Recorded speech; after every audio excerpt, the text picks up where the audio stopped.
Welcome to another edition of This Week, 60 minutes of analytical review of the big stories, topical issues, and all the controversies. I'm Somna Sambo.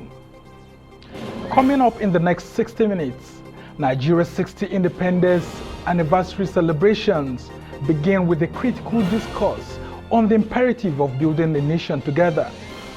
As organized labor insists on embarking on its planned nationwide strike, the federal government obtains a court order stopping it from embarking on strike.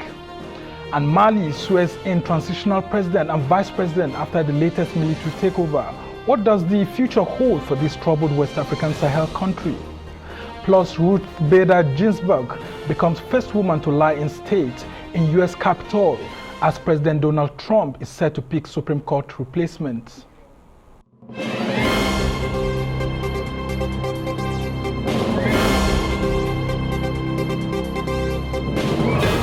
As Nigeria gears up to celebrate its 60th Independence Day, the federal government has urged Nigerians not to despair, but to remain resolute in their belief that the country will overcome its challenges and join the League of Developed Countries through genuine leadership. Top government officials spoke at a public lecture ahead of the Independence Day at the National Mosque in Abuja, canvassing for religious tolerance among all faiths in the country. Only together can we attain the goal of building a vibrant Nigeria, one that is determined to stay on the path of growth and sustainable development, that works for all, rewards hard work, and nurtures potentials to flourish beyond limitation, and one that gives meaning to peaceful coexistence and unity in diversity. It is in realization of the importance of religion in our national life that this administration has continued to work and support the activities of the Nigerian Interreligious Council, NIREC. The federal government strongly believes that the theme of this year's anniversary, Together, is incomplete both in its cultural and political context without the inclusion of religion. The judiciary under our watch should tenaciously uphold the tenets of the Constitution and the supreme law of our land. The rule of law, which is the bastion of every democracy across the globe, will be strictly observed in all our dealings, and we must impress it on the government at all levels to actively tow that path. As a nation, where are we coming from? Where are we now? Where are we going? Who brought us to this stage? What did they do or failed to do? How did they do it? When did they do it? And why did they do it? We need to answer these questions to situate this lecture in proper perspective. For more on this, I'm now being joined by Professor Chris Nwokobia, the convener, Country First Movement, and would want to welcome you to the show. And also would want to hear more on this celebration that we're having as a nation, 60th Independence Anniversary. What does this mean to Nigerians, and why should Nigerians give regards to this celebration? I rather we call it rethinking. 60 years of nationhood, rethinking Nigeria. I rather we call it a protocol set at reworking Nigeria rather than celebration, because this is 60 years. 60 years of a toddler nation, if you like. 60 years of a nation trying to grapple with nationhood. 60 years of trying to understand where we're headed. 60 years across space. You have internecine conflicts here and there. After 60 years, the questions of ethnicity and religion are still rife. After 60 years, our nation is still struggling to grapple with issues about economy, issues about insurgency, issues about food sustenance and survival. And I think these are, when I hear people say, oh, but we're still united, and so that's so much to celebrate, for which to celebrate. I think that the first question we'll ask ourselves is, are you about survival or about greatness? Are you desirous of togetherness or about prosperity and progress? And I do sincerely think that the time has come for us to rethink our country. This is potentially God's greatest nation. I tell people this, that I believe that God did not put us together for nothing. This is the only country in the world where you have, in terms of religion, about same population, Christian, Muslims. It does not obtain anywhere. And this is about the only country in the world where the tendencies of three, the Christian Bible will say that the cord of two is strong, the cord of three, who can break? Nigeria is a magnificent study in deep spiritual munificence, but unfortunately, and not only that, even political understanding. Yeah. When you come to political analysis, especially the Western world, they keep wondering why Nigeria has existed till this time, because most of the doomsday prophecies that we've always had, in fact, from the International Democratic Institute, saying that our practice of democracy is not in line. As a result of that, we may not last long, and all of that, despite all the frictions, the internecine conflicts and everything. Here we are as a nation. So what are the good things to actually celebrate about Nigeria? You want to use that word again? Okay, let me oblige you. We must celebrate our uniqueness in socio-political discourse. We're unique in the ability to stem and overcome conflicts and crises. We're unique. I was telling somebody a few days ago that the Balkans did not break because they just wanted to. The Balkans didn't see the kind of crisis and conflict that we overcome yearly. And it's an amazement. I think that, for fear of sounding very mystical, I do sincerely believe that God has a program for our country. I do sincerely believe that God is doing his bit for our country. But majorly, we must set out at dawn to do what, as men, we must do and we ought to do. And that is grappling sincerely with the Nigerian challenge. After 60 years, we must deal frontally with the issues of our religion. The other day I was here, I said that I don't know why my son or myself will have to feel religion and tribe in a form before especially when people see Mustafa in your name, and they will be wondering. Someone was nice whilst I was in detention under the watch of former president to do certain things that otherwise I couldn't have believed. Daniel didn't do it for me.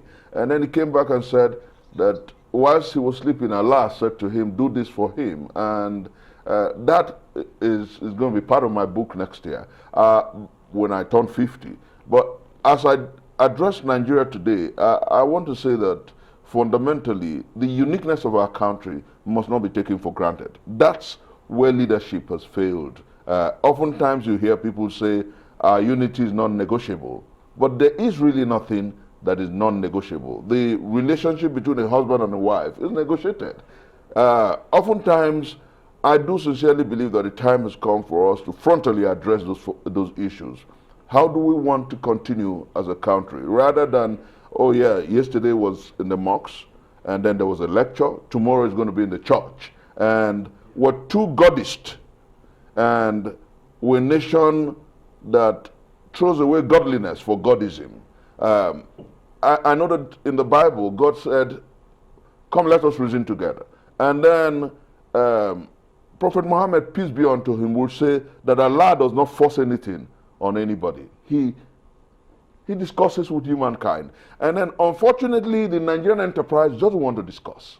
Okay. And for as long as we want to continue with our dialogue, strong dialogue as to how we manage our resources, strong dialogue as to how we manage the questions of ethnicity and nationhood, strong dialogue as to how we manage our diversity, until we oblige this discussion. Our search for that good republic that we all wish, and crave for. We'll be like the wait for Godot. Okay, you just have to hold it there. Right there in our offsite studio, we have Honorable Ibrahim Bala Hassan, who is a former member of Bauchi State House of Assembly. He's also a member of the All Progressives Congress that rules at the federal level. Well, Honorable, what does the theme by the federal government, Together, mean to you as an individual, and why should Nigerians actually celebrate this togetherness in all these activities that have been outlined for the 60th anniversary? Well, good evening to you all, and good evening to all Nigerians. I believe the word together means it's a strong message to Nigerians, and it's an admittance of the kind of disunity we have in the country, because if there is no disunity, no one will even waste his time trying to preach togetherness, because we've been getting it wrong since independence. The British, everybody knows when you go back to history, I'm a student of political science and history and diplomacy. We all know what happened during the independence. It was something that was a bit rushed because we were eager to get it. And the British said, okay, since you think it is ripe to get independence, come together, let us work. But there are lots of things that were missing during the preparation for independence, especially the issues of bringing people together, trying to understand themselves. There were lots of sentiments attached because regions were brought together, but that issue of the feeling I'm a Nigerian wasn't there. People just were eager to become one country, but they were not very patriotic to feel they are Nigerians. When you go to other countries, I traveled around the world, and especially some parts of Africa. When you go to Mali, people see themselves as Malians. If you go to Senegal, nobody talk about ethnic groups or religion. They say, I'm Senegalese. So why can't we get it right in this country and just say we are Nigerians? So that's why this is a strong message that something is wrong. We need to come together. And okay.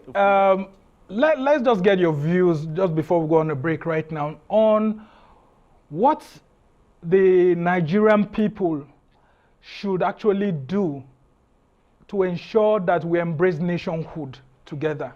In 30 seconds, just before we approach the break. We just have to be patriotic. Let's see ourselves as Nigerians. Let's drop the issue of religion, ethnicity. Let's see ourselves as Nigerians. Let's move our nation forward. Let's bring development to our own local communities. If you're a civil servant, if you're a politician, if you're a paramilitary, if you're in the army, see yourself as a Nigerian. You know, do your best and bring development from the place of work down to the less privileged. Just hold your thoughts there. We would have to go on a break right now. You're still watching This Week. Plenty more still ahead. Stay with us.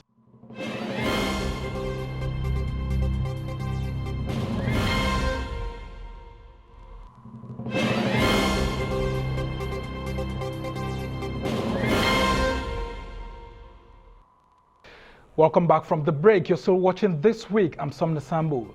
And we go straight to you, Hassan. What do you make of the late sage Obafemi Awolowo's statement that Nigeria is a mere geographical expression and not a nation, in the light of what you were saying before we embarked on break?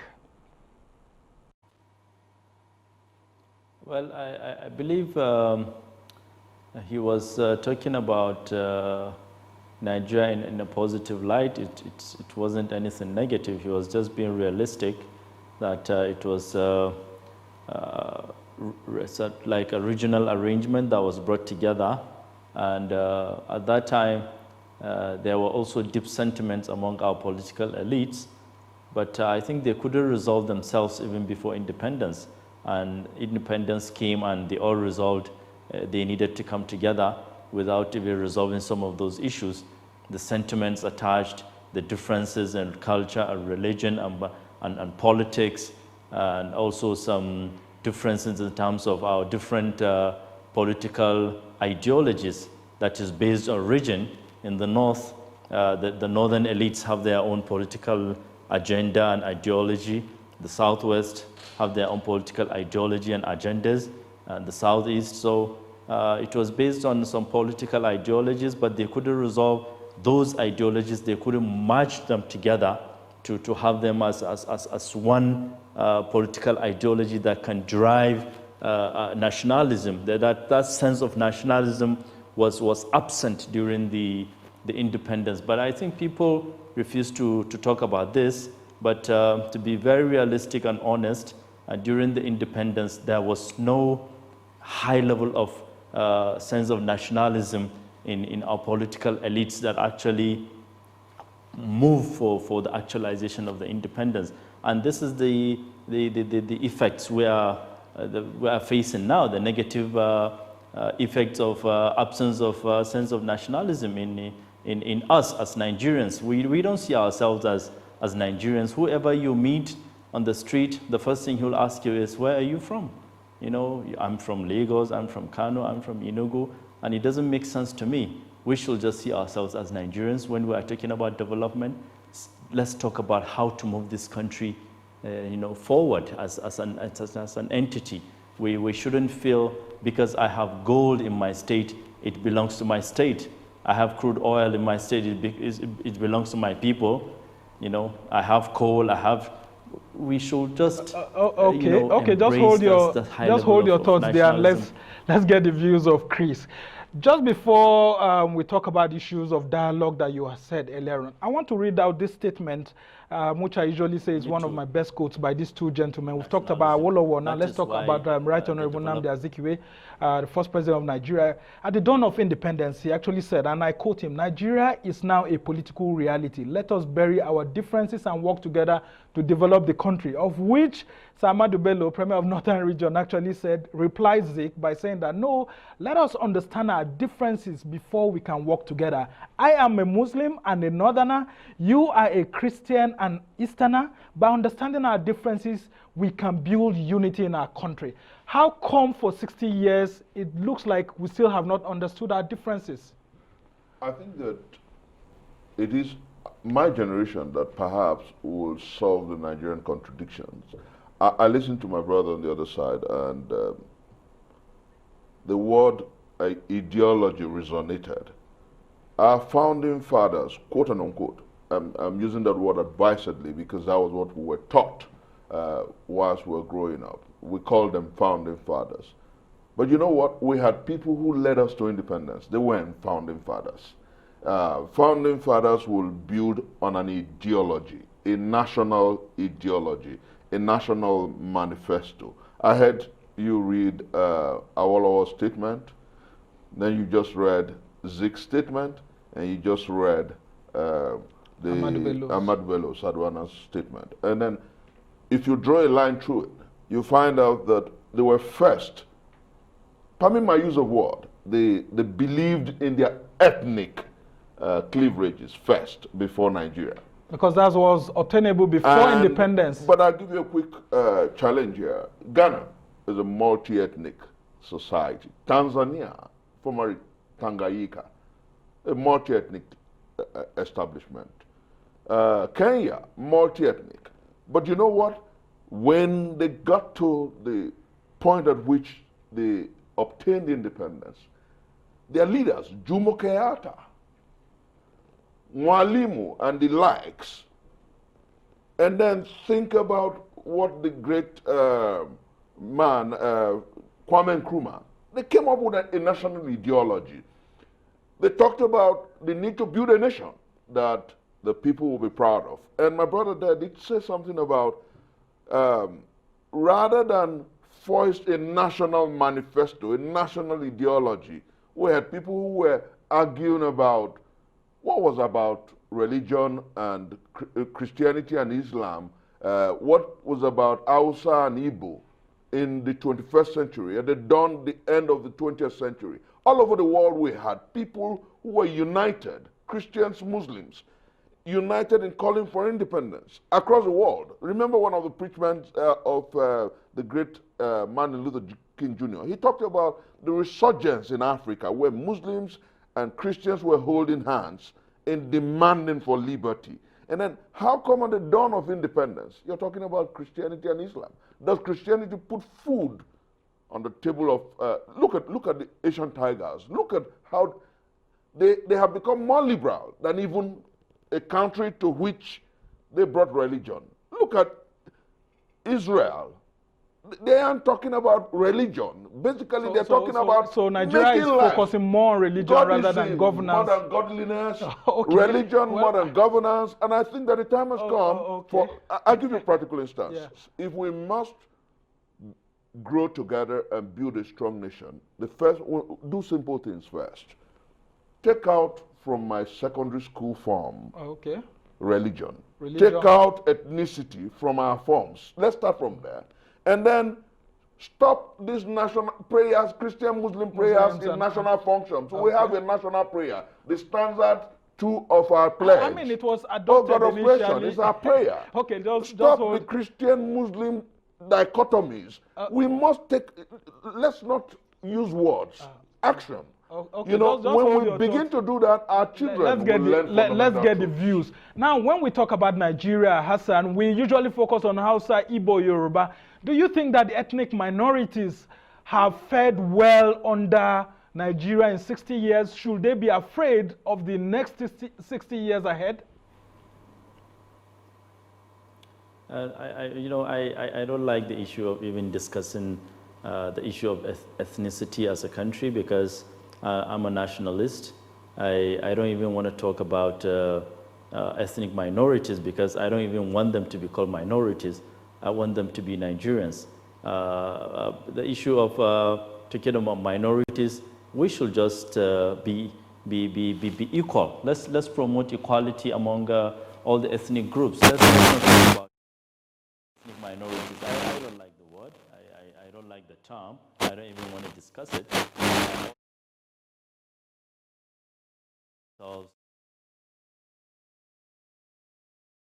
Now, at this point in time, we seem to be losing your audio, so I'll go straight to Prof here while we're trying to sort that out. Let's talk about these issues. Although he said he wouldn't want to see it from that prism, that's the ideal. But we had the Willings Commission, being put in place before the independence because of the fears of the minorities.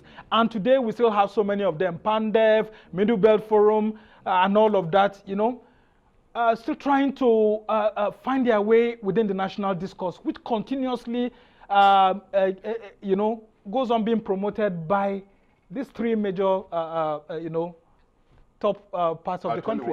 In 30 seconds. I'll tell you why we have how do we overcome that? First, like I said, if you do not know that I'm Igbo from Delta State, you won't call me a minority. Clearly, de-emphasize these normatives. Let's aggregate at the table of dialogue predicated on justice, equity, and fairness.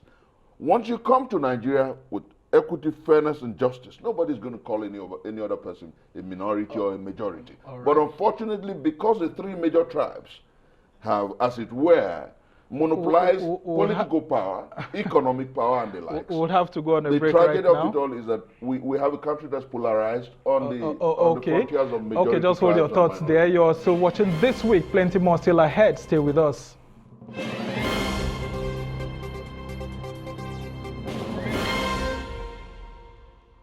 The federal government has obtained a court order stopping the Nigerian Labour Congress and the Trade Union Congress from embarking on their planned strike scheduled to begin on Monday.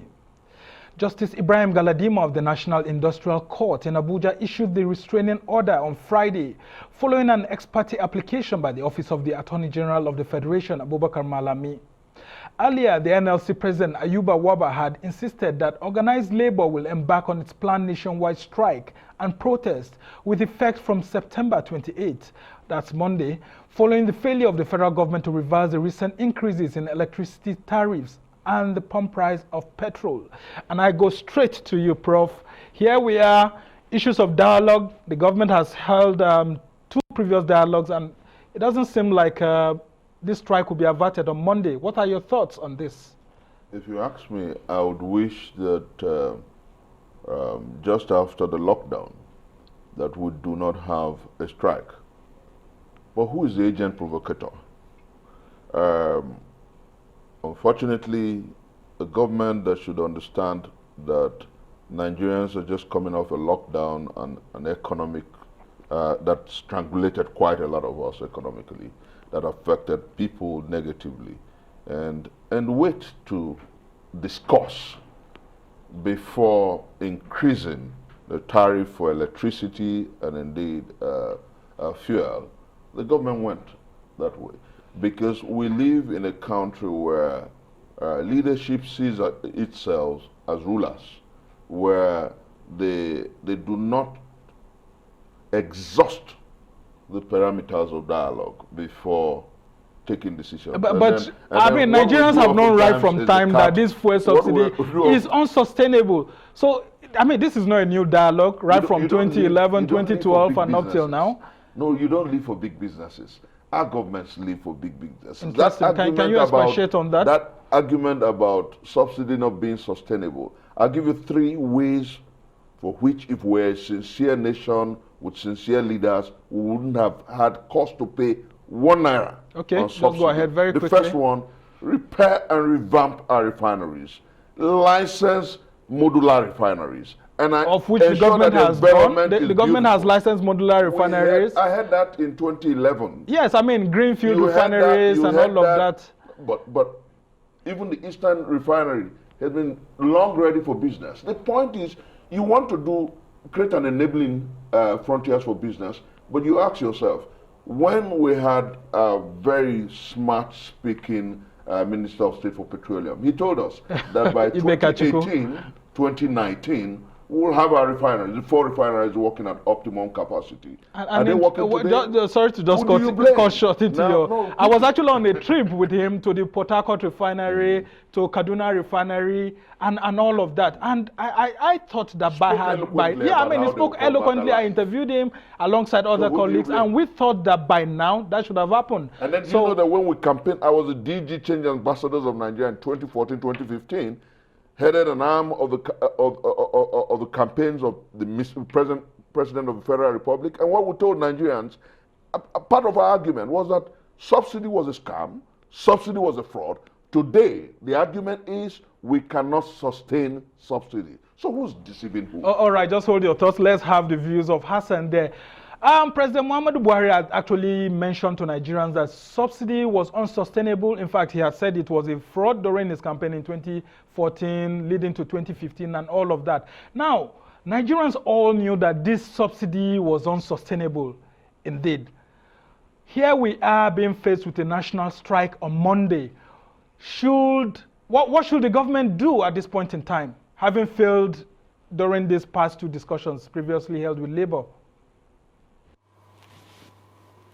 Let me talk as a grassroots politician and a political leader in my own right. I know how the people actually feel from the grassroots upwards, but my main concern are the less privileged and those below the ladder. I think the government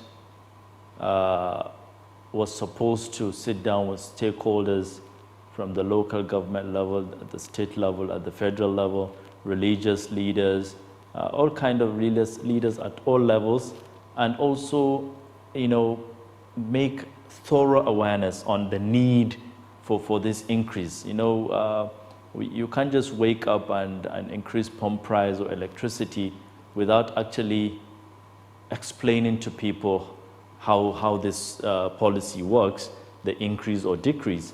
As a representative of people, I know how they feel, I know how they think.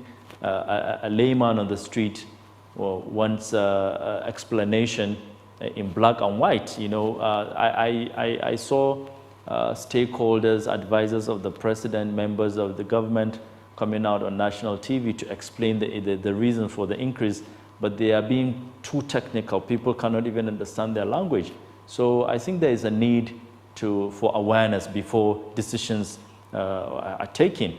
I will be very glad to see government officials, government representatives going down to the people, sitting down with them through their representatives, since they are elected representatives. That is their major responsibility to actually represent the people, come back home and explain to them what is really happening within the government. So leaders at all levels need to come together and also sit down with Nigerians at all levels and explain to them the reason for the increase or the decrease of whatever product or policy we have in the country. That will reduce a bit of tension. But Nigerians, I know Okay, Nigerians. now let's look at the two court injunctions that have already been secured. Number one, it was the first one was by an NGO, which the NLC says it wasn't served to them, and then they don't work for the NGO. And then secondly, the federal government got one yesterday, which the NLC says they've not been served. Do you think the labor unions, that's NLC and TUC, will be breaking the law if they embark on this national strike on Monday? Well, the law is the law. If there is a court injunction, I think everybody should respect that. And the government and the labor unions should come to terms and sit down and resolve this issue. There is no need for back and forth within the court of law, because this kind of issues going to the courts also reduces, the integrity of the judiciary. I really want the judiciary to always get themselves out of this major controversies around the country, court injunctions here and there, stopping this, stopping that. No, they should also join forces with the executive and the legislature and the labor unions and bring a lasting solutions to all the hardship of Nigerians. They shouldn't be used as a tool to bring about, all these controversial issues of, going for protest, not going for protest, So they should join hands with the executive, legislature, and judiciary and the labor unions. Let's have the views of Prof here. I see you've been willing to actually get into the conversation. Will the NLC and TUC be breaking the laws on Monday if they embark on that strike? Disobeying an unjust law is actually the greatest respect for the law. Protest is congruent with the provisions of our Constitution. The right to protest for rights is recognized by the Constitution. And that is why, historically, all over the world, the right to protest, when the court of law comes to say, oh, we are stopping it, at no point has any revolutionary effort heeded such injunctions. That is why it's an anti-people judgment. Is that what you're saying? It's just one of those things on paper. Because let me say this clearly. Okay. Even in our history, even in the times of the Oshomanles of this world and the likes, when you come with an injunction against an organized protest, that's why when my brother on the other side talked about the court staying away from these things, I'd rather government engages labor in proactive dialogue than going to the courts to get an injunction. And they've been doing that. They've held two meetings which ended up deadlocked. No, government put the cart before the horse. You have to engage the people proactively in a dialogue. And I'll give you a practical instance. When we talk about explaining these issues as to why we have increase in electricity tariff and increase in... The questions are simple. Why can't we fix our refineries? The next question is, why would you hand over the energy sector to people who do not have enough money to revamp and ensure that we have electricity? But that was the outcry then, that we needed to privatize the electricity sector. Why do we have to give them our money to give us electricity? Isn't it a transitional phase? I talked about that you support the privatization, then before it eventually I talked about government works. in Nigeria living for big businesses. You don't give me power. You have asked me to pay more for power. It is illogical. Now, what do?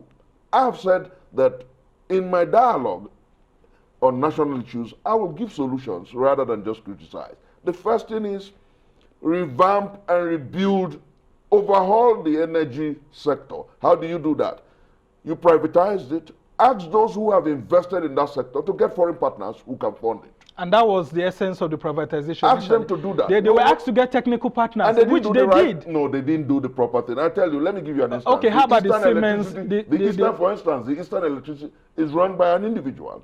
He doesn't have formidable foreign partners, and he's been collecting money from people, and there's no light in the And isn't that the reason why President Buhari is bringing the Siemens Pact that was signed with Siemens of Germany and all of that? Why are you increasing tariff before giving me light? That's a simple argument. And then why is government waiting when we have 4 dysfunctional refineries? Why are you waiting for Dangote, private business, to refine fuel for us? These things are extremely logical to me. And the young man out there who is waiting for NLC to go on strike, these things don't make sense to him. Okay. I think that government must begin to rethink policies and programmatics and put the people before big business. Okay. Let's have your views on these issues. The strike eventually happens on Monday. Under these COVID-19 protocols that we've been following, how do you think that will impact on the economy, considering that we were on lockdown for about 6 months and all of that previously?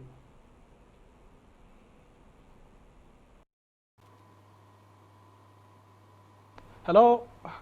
Do we still have you, Hassan? Okay, so if you didn't hear me, spent a lot of months within COVID-19 lockdown. How is this proposed strike going to affect the economy if eventually NLC and TUC embark on strike on Monday? Well, I pray it doesn't happen because, as my brother said, the professor, people have suffered enough. A lot of people are now jobless all over the country and all over the world. Globally, the high level of unemployment is very high because private businesses have shut down, small businesses have shut down. I can see the federal government is trying its best to come up with so many programs to support small and medium enterprises, but I don't see it making any impact. So, as the prof said, the man on the street doesn't seem to be interested, since there were lots of strikes and protests in this country that doesn't even yield any positive results. So I think the best thing is not to even engage in strike. As the prof said, why can't we just fix our problems? Our problem is the energy sector. Why can't we just be very serious, bring over serious investors to come and invest? Public-private partnership is what is deriving the whole global economy. So why can't we just get serious investors to come and partner with us, get our refineries working, get new ones? Those people like Dangote who are building their own private refineries, they should be encouraged to be like an added advantage to the existing ones that are not working, but we should fix them. That is the most important. And also, I think there are some policies. I'm afraid we'll have to go on a break right now, so just hold on with your thoughts. You're still watching This Week. Plenty more still ahead. Stay with us.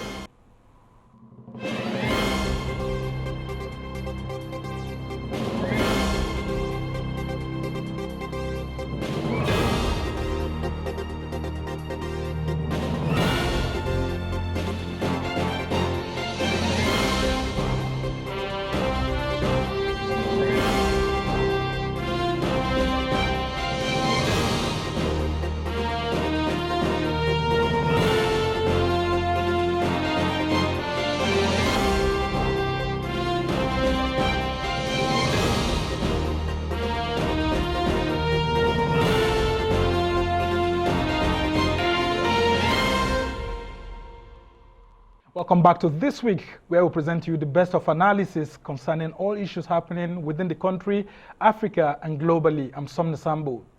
Mali's new president has been sworn into office 5 weeks after the overthrow of Ibrahim Boubacar Keita.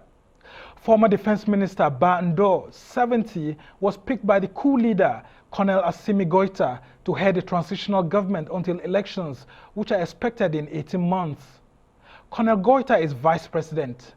The induction ceremony in the capital Bamako took place as Mali remains under sanctions by the 15-nation West African Regional Bloc, ECOWAS, and amid uncertainty about details of the transition period.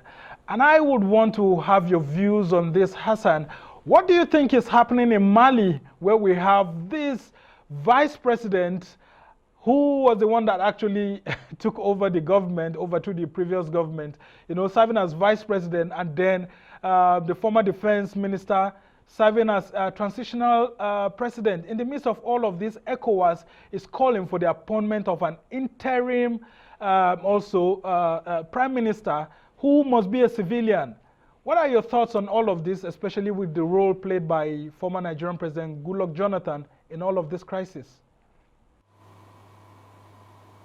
Well, this is a critical juncture in the political history of West Africa, or Africa as a whole, whereby people always have this negative perception about coups in Africa, where we always have bloodly coups, we always have military juntas taking over, people being killed, and most of the countries that went through this kind of military takeovers suffer a lot, because we always experience a series of killings and years of wars between ethnic groups, between juntas in those countries. But we need to thank God. Africa and West Africa, as a most vibrant region in Africa, is maturing in terms of democracy. Now, what we see in Mali is a clear message to other African countries that the time of coups or bloody coups is over. I really respect the fact that the Malians were very calm, the military personnel were very calm. It was a bloodless coup, and I think this is a step in the right. It's a good step in the right direction, whereby even those that did the coup were able to set up a team whereby they really want to prepare a transition. But I agree with the ECOWAS group calling for a civilian to head an interim government, because as civilians, as Democrats, we don't have much hope in the military to hand over to a civilian government anytime soon. So that's why to strengthen democracy in Mali and in West Africa, that's why President Goodluck Jonathan and his group were very thorough and serious about maintaining peace in Mali, and also calling for an interim government headed by a civilian. This is a very good step in terms of strengthening democracy in West Africa, because it's a clear message to others in the other parts of the country, of the continent, that the time of taking over a democratic elected government is over, and you can't just wake up and form a group and start killing people in the name of liberating the people. Even if you want to liberate people, you should do it peacefully. So in the case of Mali, All right, let's have the views of Prof for this. Are you afraid by chance that Goita will still be the one ruling, despite the appointment of Doe as the new interim president, transitional president, so to say? First, the way to sustain democracy in Africa, I'm speaking deeply here, is for African leaders and sub-regional groups like ECOWAS to advise fellow heads of state to be responsible and responsive to the people. That's point number one. Then point number two, the way to stop military purchase and coup in Africa is to ensure that the African Union and other bodies in Africa insist on no other minimum but responsible leadership. That's on the one hand. Then regarding what is happening in Mali today, Ndor is a retired defense chief. And what the junta that took over power in Mali are just doing is replicating what happened in the Asian Tigers when military, remember what happened with Lee Kuan Yew in Singapore and the likes. What they're trying to meet a difficult situation pragmatically, which is ECOWAS is saying it must be a civilian Prime head of Minister, government, so to say. Yeah. And Ndo, retired, is no longer a military man, if you like. That is why what we have today is a retired military man as president. Yeah, but he's coming from the wing of the military. That's ECOWAS. That's why ECOWAS is insistent that there must. Obasanjo came from the wing of the military. Okay. He became a civilian president. Mr. President Muhammad Buhari came from the army. He's a civilian president. And what they're trying to do, because Mali is in big trouble. I hope you understand that fact. And they must restore peace.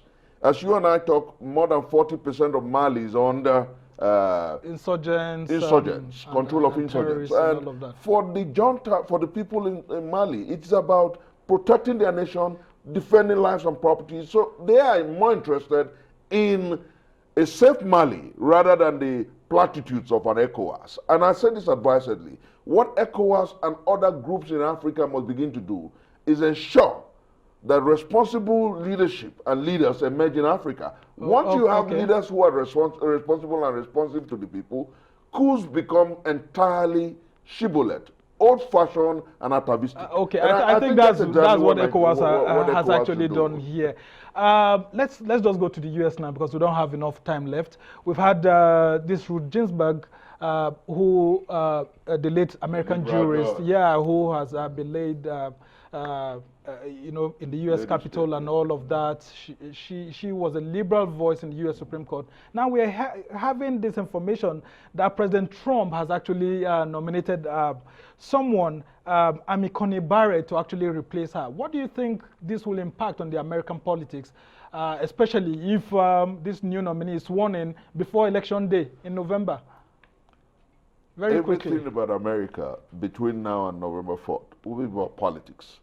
The propriety of appointments that will give, whether you like it or not, the incumbent president an edge over his rival. But let me say that with the liberal judge who just passed on to glory, the strides of great men, they leave fundamental footprints on time. Remember that she's just about the first American woman to be laid in state at the Capitol. And I think that is a call to all other people who aspire to greatness, to do great things. Then regarding how the new appointment impacts on American politics, Trump. Trump is simply about gaining mileage from every decision he takes. All right. Let's have your views very quickly, Hassan, because we are on the home run right now. What exactly do you think all of this will add to the American politics? In 30 seconds, how do you think this new nomination by Trump will impact on the American election on November 4?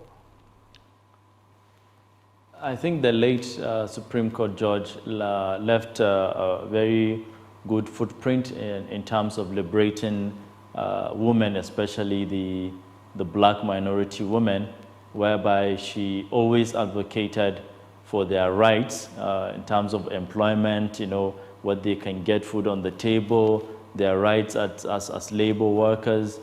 So I think, as the prof said, Trump will try as much as possible to get a replacement that will actually fill in the shoes of the late Supreme Court judge so that he can get more popularity. Okay, I'm afraid we'll just have to leave it at that for now. Thanks so much to my guests who have been very wonderful here. I mean, we've been speaking with two very powerful guests here. We had Professor Nwokobia here, who is of the Center for Convener Country First Movement. And then we also have Honorable Hassan there, who's a former state lawmaker in Bauchi State. I mean, we've had very fantastic discussions here on Nigeria at 60 and all of that. That's it for this edition of This Week with me, Somna Sambo. Please keep it here on Arise News. And from the entire team here in Abuja and elsewhere, goodbye. Thank you for watching.